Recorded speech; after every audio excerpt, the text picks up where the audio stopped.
पिछले वीडियो में मैंने the function of noun case के 2 पॉइंट्स पढ़ाए थे।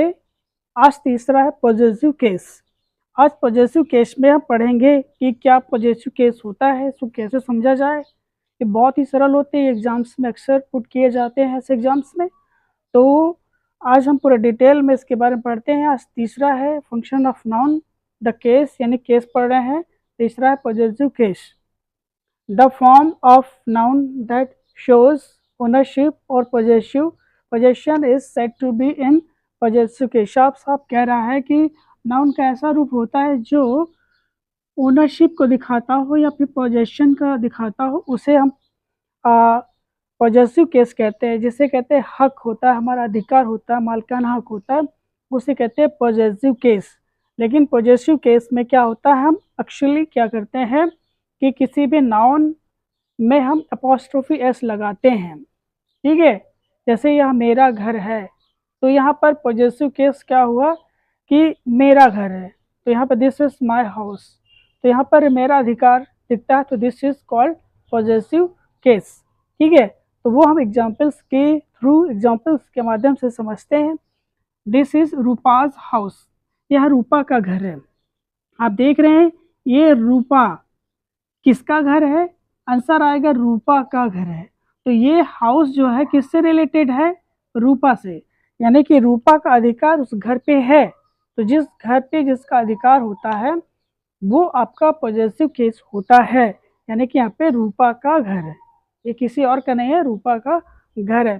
तो यहाँ पर देखें रूपा में हमने एपोस्ट्रोफी एस लगा देते हैं, तो एक अधिकार बन जाता है कि यहाँ पे रूपा का घर है। ठीक है, दूसरा है I will go to my friend's village, मैं अपने मित्र के गांव जाऊंगा। किसके गांव जाऊंगा, मित्र के। फ्रेंड्स विलेज हो जाएगा, तो विलेज किससे रिलेटेड है, किसका है अधिकार गांव पे, फ्रेंड का है।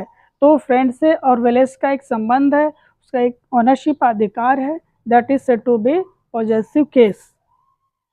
Vikram's brother was very industrious, यानी विक्रम का भाई बहुत परिश्रमी था। तो यहाँ देखो विक्रम, तो विक्रम्स ब्रदर किसका भाई, विक्रम का भाई, तो यानी कि विक्रम का भाई से एक संबंध है। ठीक है, तो ये होता है पॉजेसिव केस। बहुत ही आसान है, बस एपोस्ट्रोफी एस को समझना है। अब यहाँ पे देखो Socrates philosophy surprise the whole world, यानी कि सुकरात की जो है दर्शन शास्त्र पूरे दुनिया को आश्चर्य में डाल दिया, क्योंकि बहुत ही बुद्धिमान। तो यहाँ किसकी फिलोसफी, सोक्रेटिस की है। ठीक है, ये देखिए ये फिलोसफी से रिलेटेड है। ठीक है, ये बहुत ही सिंपल है, बहुत सरल है, समझना आसान है। We should follow our elders, यहाँ पे देखो एल्डर में एस लग गया, तो एल्डर्स यानी कि बड़ों की शिक्षाएं जो है हमें उसके आदर्शों पे चलना चाहिए, मानना चाहिए। तो आप देख रहे कितना ही सरल है। तो ये पॉजेसिव केस क्या होता है, नाउन में अपॉस्ट्रोफी एस लेता है। जैसे यहाँ पे राम्स हाउस, यह देख लीजिए, आप इस तरह से ये कर लेते हैं विवेक हाउस, किसी का भी हो, स्कूल हो सकता है, कुछ भी हो सकता है, बस आपको समझना है। तो यहाँ पे अपॉस्ट्रोफी एस लग जाता है तो वो ओनरशिप हो जाता है या पोजेशन हो जाता है। तो ऐसे करते हैं।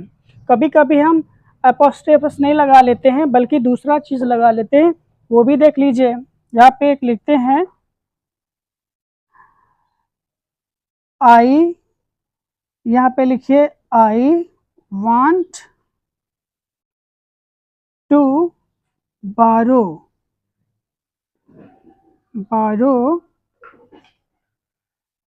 The book of Ramesh. अब यहाँ पे देखिए मैंने रमेश से बुक नहीं किया है कि द बुक ऑफ रमेश। अगर अपॉस्ट्रोफी एस नहीं लगाते हैं तो आपको ऑफ लगाना पड़ेगा। क्या लगाना पड़ेगा, ऑफ। जैसे यहाँ पे रूपाज हाउस, द हाउस ऑफ रूपाज हो जाएगा, the village of friend my friend हो जाएगा, द ब्रदर ऑफ विक्रम्स हो जाएगा, फिर द फिलोसफी ऑफ सोक्रेटिस हो जाएगा, द टीचिंग्स ऑफ एल्डर हो जाएगा, फिर हो जाएगा, ये तो मैंने बता ही दिया। तो इस तरह से भी आप पॉजेसिव केस बना सकते हैं, जिसमें आप ऑफ लगाएंगे, उसके पहले the house of the villages, ठीक है, तो इस तरह से बहुत ही सरल है, इसको समझिए।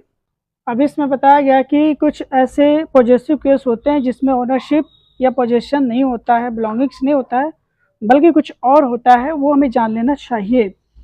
The possessive case doesn't always refer to possession और ओनरशिप, यानी कि बताता है कि जो पॉजेसिव केस है वो अक्सर हमेशा कोई ज़रूरी नहीं होता कि पोजेशन या ओनरशिप ही हो, बल्कि इसके साथ हम ऑथरशिप भी जुड़ा होता है, ओरिजिन भी जुड़ा होता है, या काइंड जुड़ा होता है, वो इत्यादि चीज़ें भी पॉजेसिव केस में होता है, जो जान लेना ज़रूरी है। जैसे यहाँ पर हम बोलते हैं शेक्सपियर्स सोनेट्स। अब यहाँ पे शेक्सपियर्स की सोनेट्स, तो ये अपोस्ट्रोफियस एक तरह से पॉजेसिव केस है और है भी, लेकिन इसको जो है इस तरह से भी व्यक्त किया जा सकता है, the sonnets composed bye Shakespeare, यानी कि ये भी एक तरह से ऑथरशिप को दर्शाता है। ठीक है, यानी कि पॉजेसिव केस ऑथरशिप भी होता है, ओरिजिन भी होता है और काइंड भी होता है, ये आपको याद रखना है। Nature's love, the love felt by nature, यानी कि प्रकृति के द्वारा हम प्रेम महसूस करते हैं, यानी कि प्रकृति का प्रेम, नेचर का प्रेम। द प्रेसिडेंट्स स्पीच, अब प्रेसिडेंट स्पीच का मतलब क्या है? The speech delivered by the president, यानी कि राष्ट्रपति द्वारा दिया गया भाषण, तो वो भी इसका देख रहा है कि यहाँ पर भी एक ऑथरशिप की दिखाई दे रहा है। फिर है Aman's school, the school where Aman goes, यानी कि वह स्कूल जहाँ पर अमन पढ़ता है या जाता है, ये अमन्स तो यहाँ पे दिख रहा है, उसका एक प्रकार दिख रहा है, काइंड दिख रहा है। ठीक है, a week's holiday, holiday which last a week, यानी कि सप्ताह के अंत में जो दिन पड़ता है यानी कि संडे, वो आपका हॉलीडे होता है। तो these are the very very important possessive case that you should remember it properly, that sometimes in the time of generation these types of questions are always put in the exams. So I expect all of you not to avoid such rules or definitions. Okay, so it is your responsibility, our responsibility, to bear in mind, not to forget again in the future. So I want to make you realize you should remember it completely.